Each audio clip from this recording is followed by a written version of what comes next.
নাকি কিছুতেই মারা যায় না।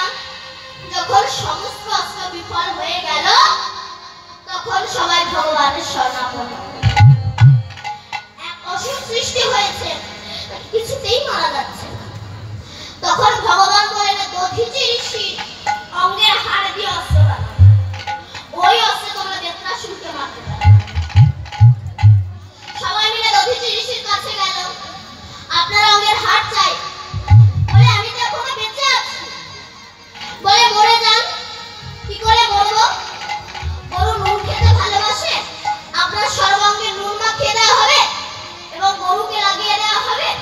চাটতে চাটতে মাংস সব শেষ হয়ে যাবে, হাড়টা বেরিয়ে আসবে, ওই সময় আমরা হাড় পেয়ে যাব। তাই করলেন, গরুকে লাগিয়ে দিল। চাটতে চাটতে মাংস শেষ হয়ে গেল, হাড়টা বেরিয়ে এলো।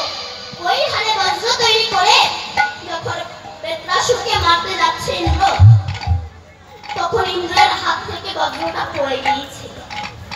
এই বেত্রাসুর অসুরকে বলুন তো বাবা, বলুন মা, কে? এই যে চিত্রকেতু রাজার কথা বলছি না, বেত্রাসুর অসুর হয়েছে। ইনি অসুর, কিন্তু ইনি তো কৃষ্ণ ভক্ত ছিলেন। কিন্তু কৃষ্ণ ভক্তকে কি মারা কি সহজ? কিন্তু বেত্রাসুর বলে ইন্দ্র, বলো বজ্র আমাকে মারো, কিন্তু তুমি